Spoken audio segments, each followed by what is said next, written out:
Hey guys, kembali lagi bersama saya Ejes Project Repair. So, sekiranya orang menghadapi masalah seperti ini,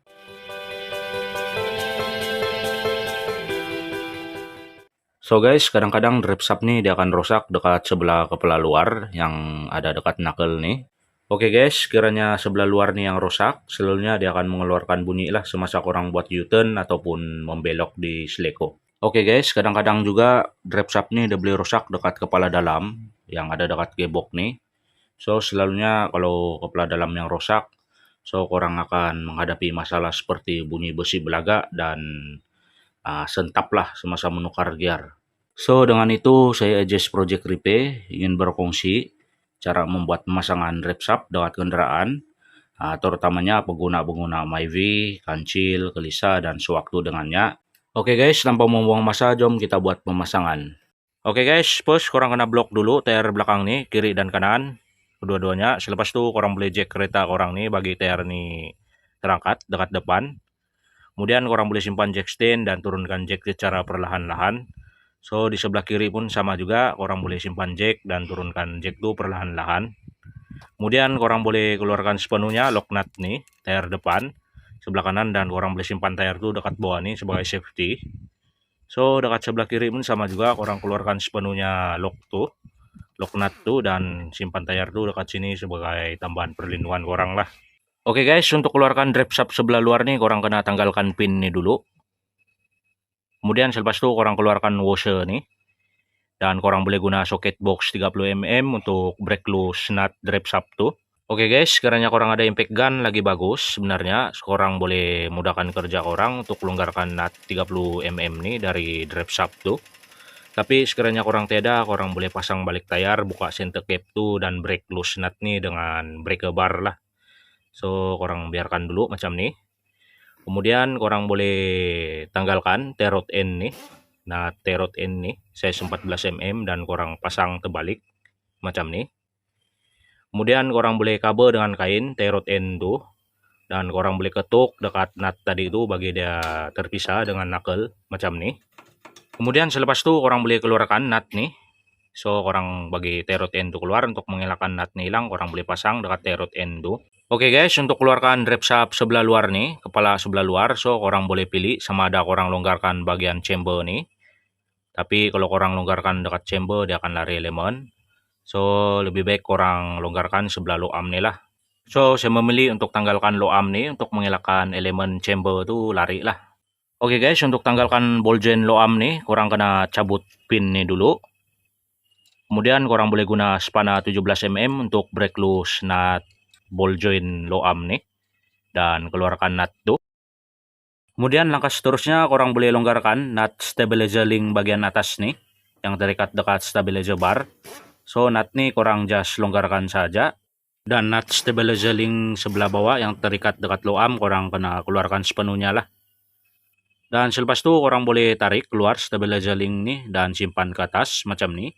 Kemudian selepas itu korang boleh guna pry bar ataupun besi. So, korang simpan besi itu dekat lubang low arm nih dan tolak low arm itu ke bawah untuk bagi low arm dan knuckle tuh terpisah lah macam nih. Oke guys, lepas itu korang terbalikan nut drip shaft nih macam nih. So, korang terbalikan saja dulu.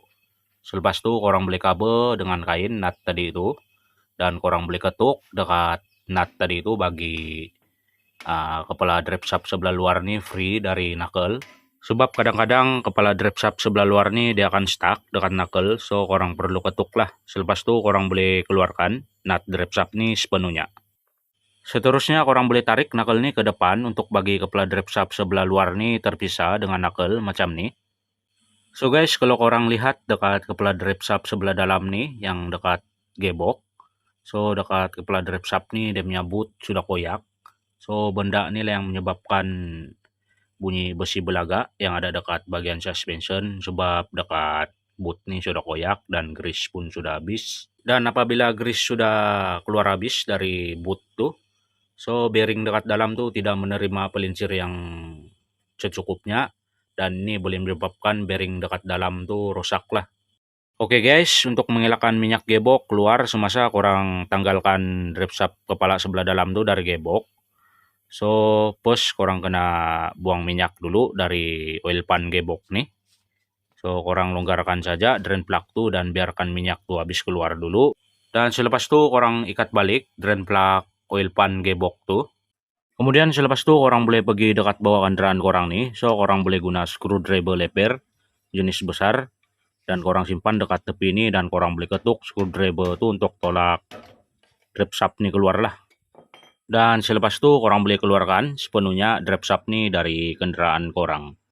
Oke guys, dekat sebelah kiri pun step keluarkan drip shaft tuh dari knuckle dan gebok tuh pun lebih kurang sama saja. So saya tidak akan record video lah. Oke guys, sebelum korang pasang drip shaft nih dekat gebok, so korang boleh lumurkan sedikit minyak ETF dekat bahagian spline kepala drip shaft sebelah dalam nih. Oke guys, untuk mengelakkan korang kerja 2 kali, so korang boleh pastikan dulu oil seal dekat gebok nih untuk sambungan kepala dalam drip shaft tuh dalam keadaan baik dan tidak bocor. So kalau dia ada bocor, korang terpaksa ganti dulu untuk mengelakkan korang kerja 2 kali lah. Dan korang boleh bersihkan bagian oil seal nih sebelum korang pasang drip shaft yang baru lah dekat bagian sebelah gebok. Oke guys, untuk pemasangan drip shaft saya akan pasang sebelah kiri. So kiri atau kanan dia sama saja step dia tuh. So korang pastikan kepala drip shaft nih korang elemen cantik-cantik dekat lubang sebelah dalam gebok tuh. Kemudian selepas itu korang boleh ketuk dekat bagian kepala drip shaft sebelah luar nih. So kalau korang ketuk dengan berhati-hati. Kemudian selepas itu orang double check dekat bagian dalam kepala drip shaft nih, pastikan dia betul-betul masuk macam ni lah. Oke guys, sebelum korang pasang kepala drip shaft sebelah luar nih dekat knuckle, so korang boleh sapu sedikit grease dekat spline drip shaft sebelah luar nih. Kemudian selepas itu korang boleh bagi kepala drip shaft sebelah luar nih masuk dekat knuckle balik, so korang bagi dia masuk macam ni. Dan selepas itu korang boleh pasang nut drip shaft nih, nut 30 mm tuh. Dan untuk mempercepatkan kerja, saya akan menggunakan sekali lagi impact untuk mengetatkan nut 30 mm drip shaft tuh. Dan selepas itu orang boleh pasang washer nih. Kemudian selepas itu orang boleh pasang pin lock nih. So pastikan dia masuk. Dan langkah seterusnya orang boleh tolak low arm nih ke bawah bagi ball joint low arm nih masuk dekat knuckle balik. So orang boleh godek-godek, pastikan dia betul-betul masuk dekat knuckle tuh. Kemudian selepas itu orang boleh pasang nut 17 mm dekat ball joint low arm nih. So selepas itu orang boleh ketatkan dengan spana 17 mm nut ball joint tuh. So selepas itu orang jangan lupa pasang benda nih lock pin nih dekat bagian ball joint tuh. Kemudian selepas itu orang boleh bagi ball joint stabilizer link bagian bawah nih masuk dekat low arm balik. So orang tolak aja. Kemudian korang boleh pasang nut 14 mm ball joint stabilizer link bagian bawah yang terikat dekat low arm nih. Dan korang boleh guna socket box 14 mm untuk ketatkan nut stabilizer link bagian bawah nih lah. So dekat sini saya menggunakan impact. So kalau korang ada impact lagi bagus. Dan selepas itu korang boleh ketatkan nut 14 mm ball joint stabilizer link bagian atas yang terikat dekat stabilizer bar tuh. Dan yang terakhir korang boleh kemaskan tie rod end nih dekat knuckle balik. So korang boleh pasang nut 14 mm tie rod end nih balik dan ketatkan nut tuh.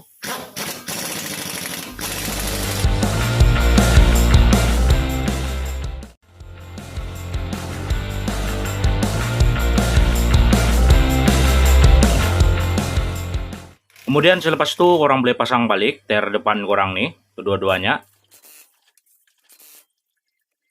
So guys, last sekali korang boleh isi minyak gebok tuh balik dekat gebok korang. So selepas itu settle lah pemasangan drip shaft. Oke guys, itu aja video untuk kali ini. Sekiranya video ini bermanfaat, korang jangan lupa support channel ini EJS Project Repair, like, comment, dan subscribe.